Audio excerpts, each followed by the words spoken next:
동산교회 시간. 이 시간 말씀에는 물된 동산교회 담임 조병선 목사님입니다.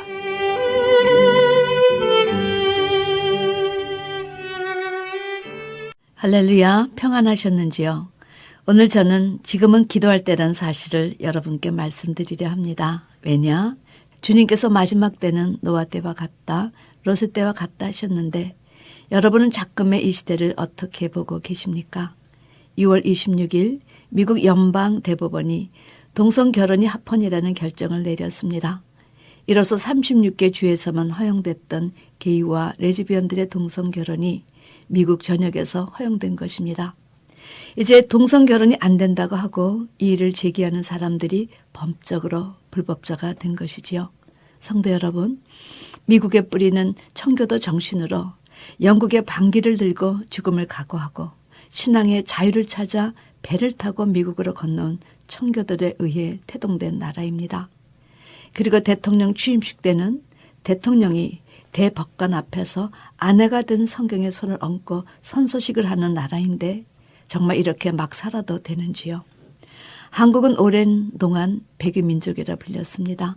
남녀 7세 부동석이라 해서 남녀 구분을 분명히 하고 결혼식에서는 검은 머리가 팥뿌리가 될 정도로 일부 일처제를 강조하였던 나라였습니다.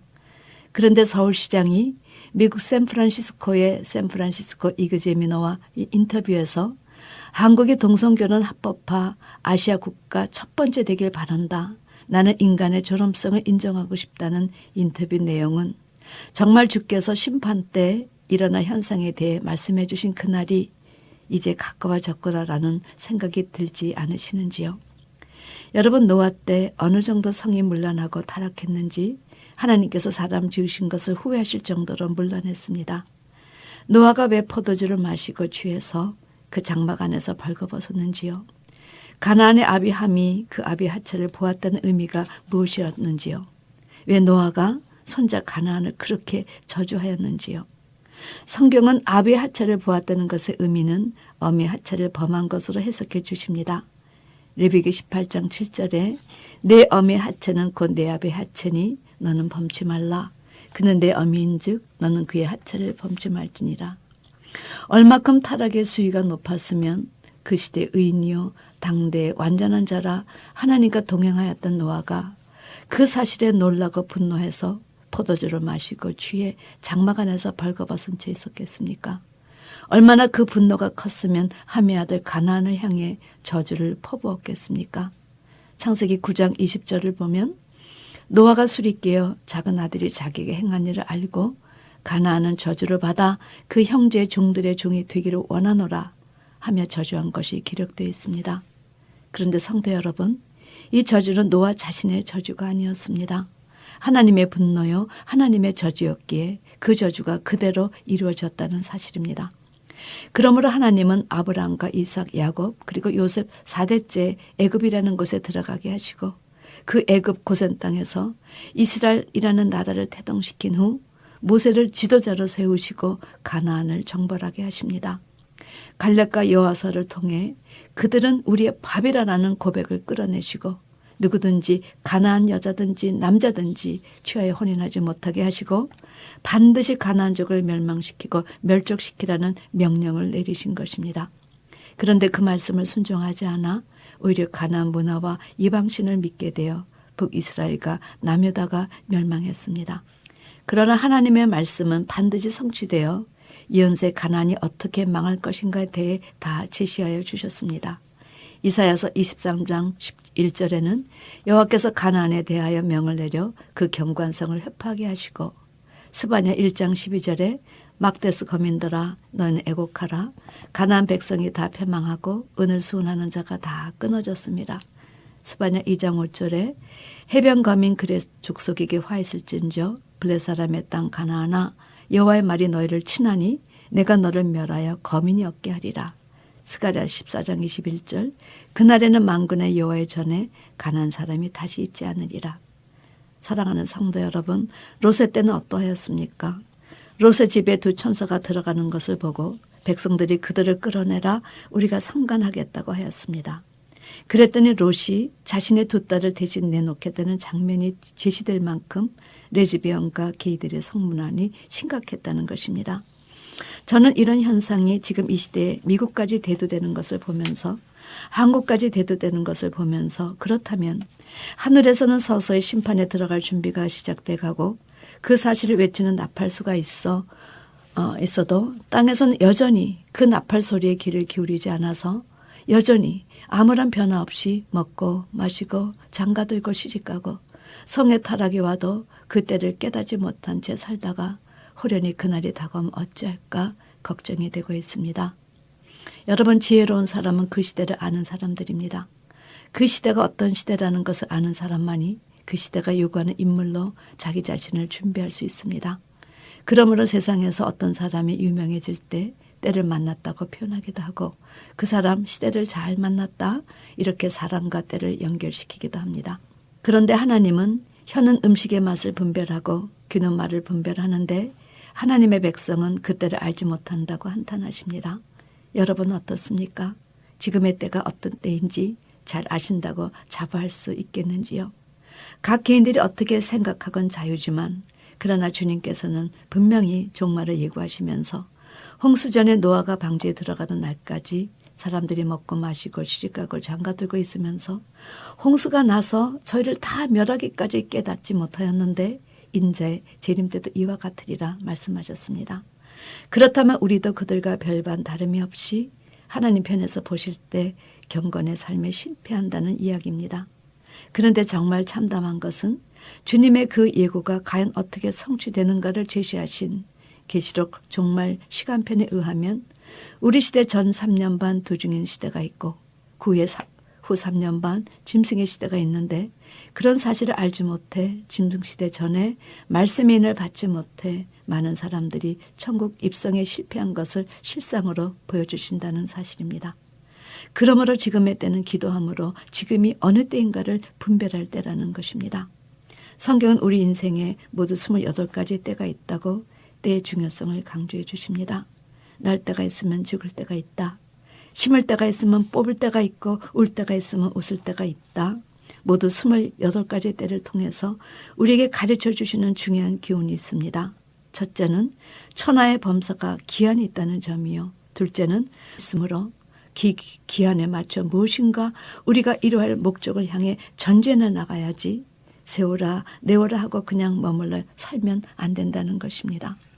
우리 인생에게 때를 주신 것은 천하에 모든 일이 기한이 있고 그 모든 목적이 이룰 때가 있다는 사실을 알지 못해서 때에 맞는 삶을 살지 못해 그 목적을 이루지 못하면 그 다음에 기다리는 것은 심판임을 제시하신 것입니다. 사랑하는 성도 여러분, 이런 예고의 말씀으로 인해 이 시대 교회의 모든 목회자와 성도는 누구를 막론하고 주님 재림하시기 전 3년 반 도중의 시대에 반드시 짐승 시대에 살아남을 수 있는 말씀의 인을 받아야 한다는 것입니다. 만약 그 기한 내에 그 목적을 이루지 못하면 5째 나팔 재앙부터는 입맞은 자를 제외하고 입맞지 못한 자들을 향한 첫째 화가 임하기 때문입니다. 주님은 누가복음 12장에서 자기 때를 알지 못하고 어리석게 산 한 부자를 비유로 교훈을 주셨습니다. 그는 날 때가 있으면 죽을 때가 있는 것을 몰랐다는 것입니다. 그 결과 그는 자기가 죽어 돌아갈 곳을 예비하지 않고 물질을 얻는 것에만 그 시간을 다 소비해버린 것입니다. 하나님은 그 영혼을 취하시면서 이렇게 말씀하셨습니다. 어리석은 자여, 내가 예비한 것이 네 것이 되겠느냐. 자기를 위하여 재물을 쌓아두고 하나님께 대하여 부여지 못한 자와 이와 같으니라. 여러분, 그는 만인 앞에 가장 어리석은 자로 낙인이 찍혔습니다. 이 사람의 죄목은 천하의 범사가 기한이 있고 그 모든 목적이 이룰 때가 있다는 사실을 모르는, 한마디로 자기 때를 모르는 어리석은 자였던 것입니다. 오늘 저는 지금은 기도할 때는 사실을 여러분께 다시 한번 강조하려 합니다. 왜냐? 멸망은 낮의 기간이라고 생각되는 그 시기에 서서히 임한다는 사실을 사도 바울이 교훈해 주시고 분명히 예고하셨기 때문입니다. 저희가 평안하다 안전하다 할 그때에 잉태된 여자에게 해산 고통이 이른 것 같이 멸망이 호련히 저에게 이르느니 결단코 피하지 못하리라. 여러분, 결단코 피하지 못하리라 강조하신 의미는 그것을 미리 알고 준비하지 않은 한은 피할 방법이 결단코 없다는 것입니다. 그러므로 전 3년만 말씀을 들을 수 있는 그 시기에 부지런히 말씀에 서야지 그러지 못하고 그럭저럭 교회 생활을 하는 한은 천국 입성은커녕 짐승시대에 짐승의 밥이 될 것이다. 그러니 천하의 기한이 있다는 사실을 알고 기도하며 때를 분별하라는 것입니다. 여러분, 적그리스도가 나타날 때 나는 적그리스도라고 나타나지 않습니다. 그러므로 하나님 나라의 4대 비밀 가운데 적그리스도가 비밀입니다. 거짓 선지자들이 때들이 나타날 때도 나는 하나님의 말씀에 세상적인 누룩을 적당히 섞어 유거병으로 먹이는 목사를 하지 않습니다. 적그리스도는 모든 사람들이 다 그리스도로 바라볼 만큼 매력적이고 평화적이고 이제까지 기독교에 정말 내노라는 사람들이 없었는데 이제야 나타나다니 하고 반할 만큼 그런 자가 나올 것을 계시록 13장에서 증거하고 있습니다. 그러므로 누가 이 적그리스도를 따르는가? 이 적그리스도를 따르는 자들은 다름 아닌 온 땅의 하나님 나라 목자들과 백성들이라는 것입니다. 얼마나 충격적인 예고인지 모릅니다. 과거 예수님 시대에 로마 합작하여 예수님을 죽인 자들이 누구였습니까? 그 시대 대제사장들과 그 시대 종교 지도자들, 그들의 선동을 받은 이스라엘 백성이었습니다. 그러므로 사도 바울은 이런 충격적인 내용에 대해서 이상한 일이 아니다라고 말씀하십니다. 고린도후서 11장, 저런 사람들은 거짓 사도여 계율의 역군이니 자기를 그리스도의 사도로 가장하는 자들이니라. 이것이 이상한 일이 아니다. 사단도 자기를 광명의 천사로 가장하나니 그러므로 사단의 일꾼들도 자기를 의의 일꾼으로 가장하는 것이 또한 큰일이 아니라 저의 결국은 그 행위대로 되리라. 여러분, 이제 넷째 나팔이 울리면 그나마 기독교의 빛이 되었던 사람들마저 빛을 잃어버린 때가 올 것입니다. 평안하다 안전하다 할 그때 이미 사단은 부지런히 유혹하여 기독교계에 엄청난 혼란을 몰고 온다는 것입니다. 그러나 그렇게 준비하는데 실제 하나님의 백성들은 오히려 아무런 준비 없이 허망하게 노아의 때와 같이 때를 알지 못한 채 이 때를 맞을 것이라 예고하신다는 것입니다. 계시록은 장래 들일에 대한 예고에 대한 성취 기록입니다. 계시록 13장에 두 짐승이 출현하는데 하나는 바다에서 올라오고 하나는 땅에서 올라옵니다. 바다에서 올라오는 자는 적그리스도요, 땅에서 올라오는 자는 적그리스도의 정치의 시녀가 될 거짓 목자들을 의미합니다.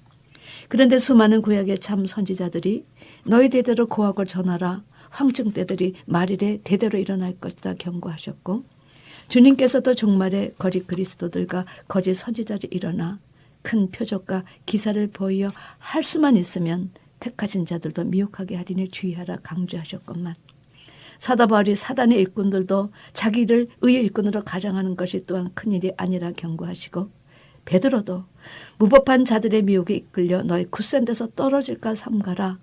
여기에 살아남기 위해서는 오직 예수 그리스도의 은혜와 저를 아는 지식에서 자라가라 하셨는데, 사도 요한이 사랑하는 자들아 영을 다 믿지 말고 오직 영들이 하나님께 속하였나 시험하나 많은 거짓 선지자가 세상에 나왔습니다.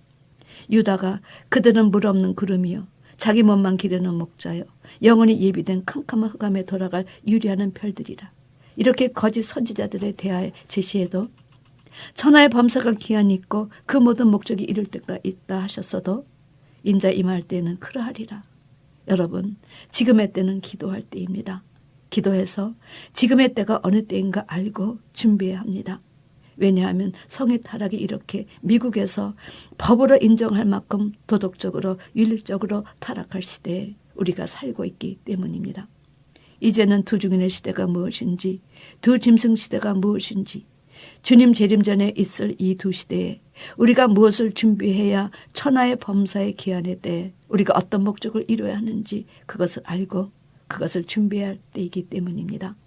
부디 기도하시면서 시대를 분별하는 여러분과 제가 되기를 주님의 이름으로 축원합니다. 아멘.